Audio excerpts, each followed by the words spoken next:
నమస్తే, నేను మధు. గత కొద్ది రోజుల ముందు అనసూయ వర్సెస్ శివాజీ మధ్య జరిగినటువంటి ఒక దుస్తుల విషయమై కొన్ని మాటల తూటలైతే అందరికీ తెలిసిన విషయమే. ఈ వివాదంలో అనసూయతో పాటు చిన్మయ్ గారు కూడా ఎంటర్ అవడం అయితే జరిగింది. అయితే ఈ వివాదం కాస్త కేంద్రాన్ని కూడా రీచ్ అయినట్టు ఈ రోజు మనకి తెలుస్తోంది. సో అయితే ఉపరాష్ట్రపతి వెంకయ్య నాయుడు గారు ఈ దుస్తుల విషయమే ప్రస్తావించినట్టు తెలుస్తోంది. అసలు ఏం జరిగింది, ఆయన ఎలా ప్రస్తావించారు, ఈ రోజు మనం తెలుసుకుందాం. ప్రస్తుతం మనతో పాటు ఉన్నారు senior journalist doctor Durga Vadlamani గారు. వారిని అడిగి మరిన్ని విషయాలను తెలుసుకుందాం. నమస్కారం మేడం. నమస్తే అండి మేడం, మొన్నటి వరకు శివాజీ గారి వ్యాఖ్యల గురించి అనసూయ గారు, చిన్మయ్ గారు తారాస్థాయిలో వివాదాన్ని సృష్టించారు. కానీ ఇప్పుడు ఇదే విషయాన్ని వెంకయ్యనాయుడు గారు కూడా ప్రస్తావిస్తున్నారు. మరి ఇది ఎక్కడికి దారి తీస్తుందంటారు? ఎక్కడికి దారి, ఆయన అభిప్రాయం ఆయన చెప్పారు. ఇప్పుడు వెంకయ్యనాయుడు గారు అనేది దమ్ము ఉంటుందా? ఇప్పుడు నిన్న చిరంజీవి గారు అన్నారండి, కాస్టింగ్ కౌచ్ లేదు, అది మిమ్మల్ని బట్టే ఉంటుంది, మీరు చూసే దృష్టిని బట్టి ఉంటుందని. మరి అంత పెద్ద రచ్చ జరగలేదుగా. ఇప్పుడు శివాజీ అన్న 2 మాటలకు జరిగినంత రచ్చ, బట్టలు వేసుకోమన్నందుకు మొత్తం అందరూ తిరగబడ్డారు కదా. ఇప్పుడు ఎవరైనా అంత తిరగబడ్డారా? వెంకయ్యనాయుడు గారు అన్నది బట్టలు వేసుకోవద్దంటే తప్పు, కానీ వేసుకోమంటే తప్పేంటి, దీనికి ఇంత గొడవ ఎందుకు జరిగింది అని ప్రశ్నించారు ఆయన. అంతే, అందరికీ అదే ఆశ్చర్యం కదా. ఇప్పుడు స్వేచ్ఛ ఎవరు వద్దని అంటల్లా, స్వేచ్ఛ ఉండాలి. మనకి స్వేచ్ఛ ఉంది కాబట్టి మనం మాట్లాడగలుగుతున్నాం. ఫస్ట్ థింగ్, మీరు వేదికలకు ఉపన్యాసాలు ఇస్తున్నారంటే మీకు స్వేచ్ఛ ఉన్నట్టేగా. ఈ పని పాకిస్తాన్లో జరుగుతుందా? బంగ్లాదేశ్లో జరుగుతుందా? ఇప్పుడు ఈ మాట్లాడిన వాళ్ళందరినీ అక్కడ పంపించండి, హ్యాపీగా ఉంటారు.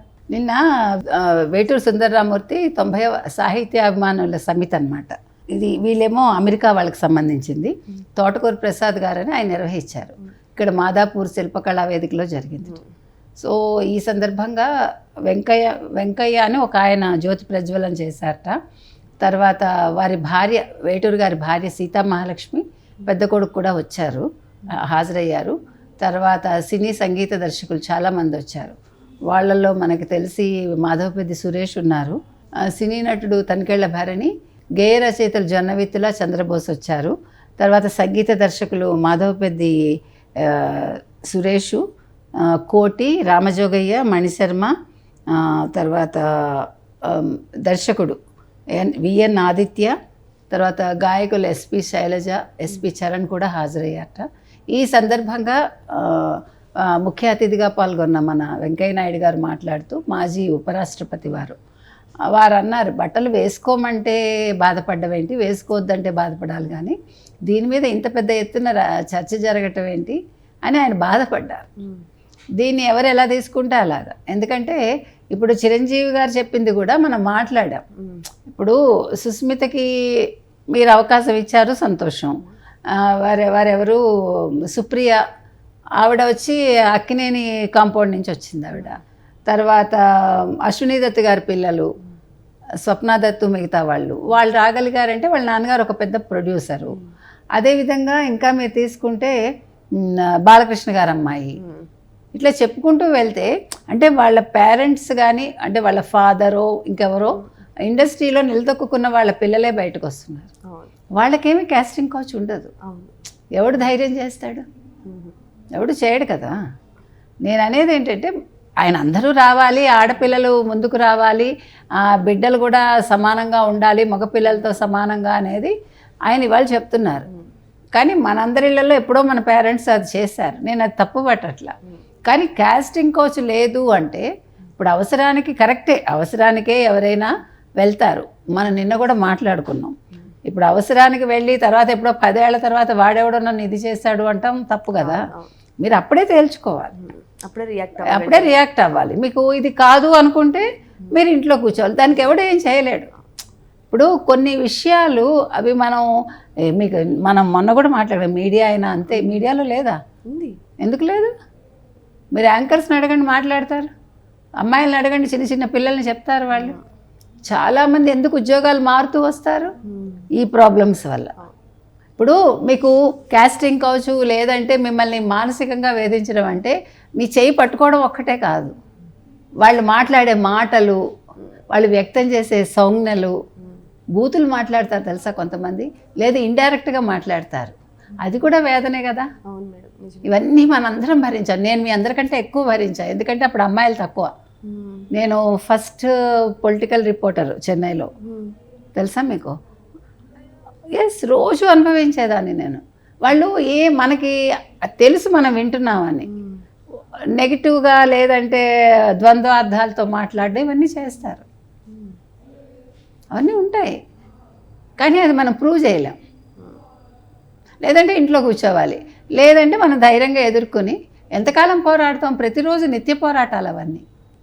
అందుకని నేను అనేది ఏంటంటే ఇండస్ట్రీ ఇలా ఉంది కాబట్టి, ఇండస్ట్రీ అనే కాదు సమాజం ఇలా ఉంది కాబట్టి, ఇప్పుడు మనం చూసాము కర్ణాటకలోన ఆ అమ్మాయిని ఎందుకు ఎవరో అల్లరి చేస్తూ ఉంటే ఆవిడ పొట్టి బట్టలు వేసుకొచ్చిందని పాపం అక్కడ ఉండే హోంగార్డో లేకపోతే పోలీస్ ఎవరో ఆవిడ పాపం ఆవిడని కాపాడి, అమ్మాయి ఎందుకు ఇలా వేసుకొచ్చావు అంటే తాగిన మత్తులో ఉంది ఆవిడ.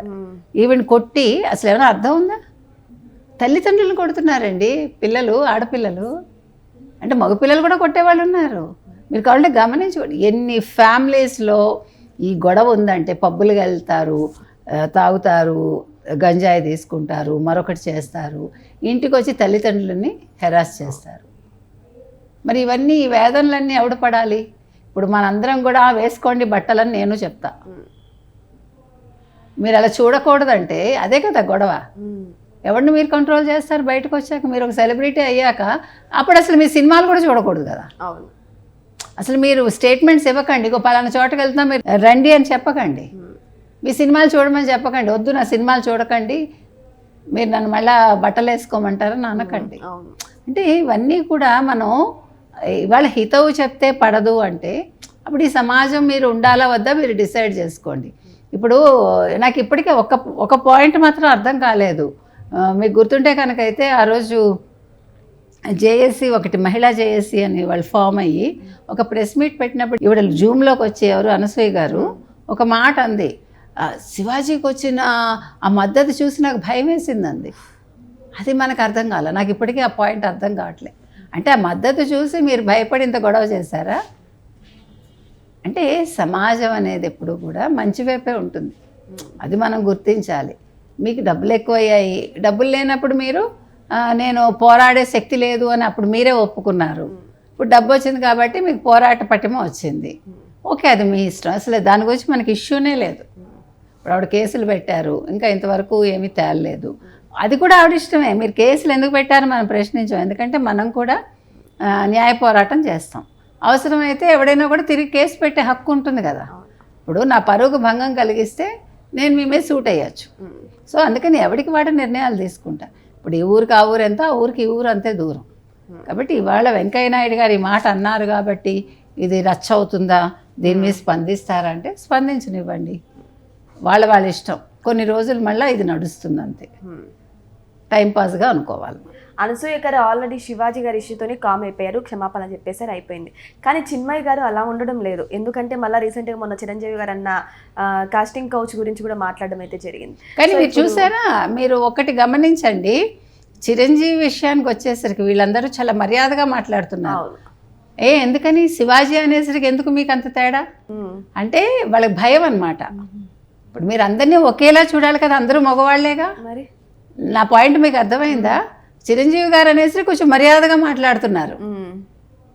చిరంజీవి గారు మీ టైంలో అలా ఉండకపోవచ్చు అండి, ఇప్పుడు సిచ్యువేషన్ వేరండి అని ఎంత మర్యాదగా చెప్పారు ఆవిడ. నేను అనేది ఏంటంటే అసలు చిన్మయ్య ప్రతి దాంట్లో ఎందుకు వస్తారు ఆవిడ? ఎక్కడో తమిళనాడులో ఉండి తమిళనాడులో ఇష్యూస్ చూసుకోమనండి. ఆంధ్ర విషయంలోనో తెలంగాణ విషయంలో మీరు ఎందుకు అసలు వేలు పెడతారు? మీకు అవసరమే ఉంది అంటే వీళ్ళు లోకుగా దొరికారా? ఇప్పుడు మీ పని మీరు చేసుకోవాలి కదా. మీకు పని లేకపోతే మీరు ఆలోచించుకోండి ఏం చేయాలి. ప్రతిదానికి తగుదనమ్మా అని ఎందుకు వస్తుంది ఆవిడ? చిరంజీవి గారు అన్నదానికి తప్పొప్పులు ఇక్కడ వాళ్ళు మాట్లాడతారు. మీరు ఏ ఇండస్ట్రీకి చెందిన వాళ్ళైనా కావచ్చు, నాకు అదే అనవసరం. అది కానీ ఏం సాధిస్తున్నారు ఆవిడ? ఇప్పుడు మనం ఒక మాట చెప్పామంటే దానికి ఒక విలువ ఉండాలి. ఒక మాట మాట్లాడామంటే 10 మంది హర్షించాలి. ఇప్పుడు కాస్టింగ్ కోచ్ లేదని మనం కూడా చెప్పట్లేదుగా, ప్రతి చోట ఉందని చెప్తున్నాం మనం. ఆఖరికి మీరు తీసుకుంటేనండి, ఇప్పుడు వీళ్ళండి కూలీలు ఉంటారు కదా పాపం, అడ్డా మీద కూలీలు అంటారు. మేస్త్రితో వాళ్ళకి ప్రాబ్లం ఉంటుందా? మొన్న ఒక ఆవిడ మేస్త్రితో కనెక్షన్ పెట్టుకుని భర్తను చంపేసిందా? ఇప్పుడు ఆ ప్రాబ్లమ్స్ ఉన్నాయనే కదా వాళ్ళకి షర్ట్లు వేస్తున్నారు. ఇప్పుడు ఆడవాళ్ళు ఆ ఎక్కి దిగుతారు, మీకు షర్ట్ కల్చర్ వచ్చిందా లేదా? మరి అది కూడా మీరు తప్పంటారా? ఈ చిన్మయ్య కానీ లేకపోతే అనసూయ గారు కానీ వీళ్ళందరూ దాన్ని తప్పంటారా? అక్కడ మీరు తప్పుగా చూడకూడదంటారా?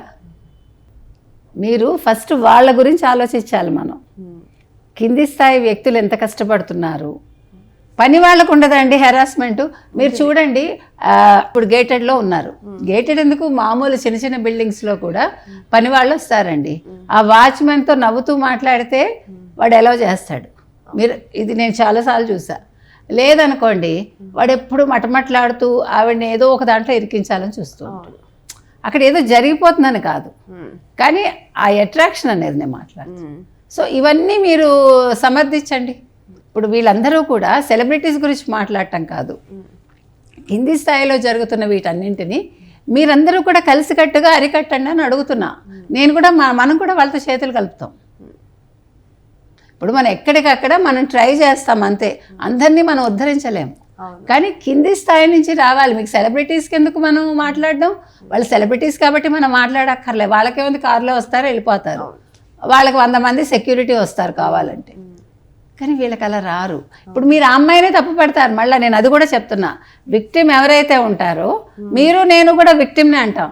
నువ్వే ఏదో చేసి ఉంటావు, అందుకే వాడు అలా చేశాడు అని మళ్ళా ఇవే నోర్లు మాట్లాడతాయి. అందుకని నేను అనేది ఏంటంటే, సమాజంలో అన్ని విషయాల్లో వివక్ష ఉన్నట్టే ఆడవాళ్ళ విషయంలోనూ వివక్ష ఉంది. కాస్టింగ్ కౌచ్ అనేది ప్రతి చోట ఉంది, లేదని చెప్పట్లేదు.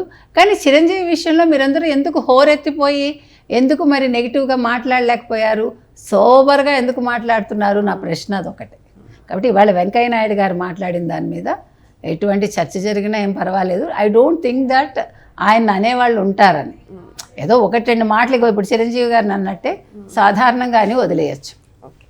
సో ఏదేమైనా సరే మళ్ళీ ఈ వస్త్రధారణ గురించి తెరపైకి వచ్చింది. సో దాని గురించి మాట్లాడింది కూడా స్వయాన ఉపరాష్ట్రపతి అయినటువంటి వెంకయ్యనాయుడు గారు. సో మరి దీని గురించి కూడా చర్చకు దారి తీస్తారా, లేకపోతే ఇంతటితో ఆపేస్తారా? వెయిట్ చేసి చూడాల్సిందే. Thank you so much. Thank you.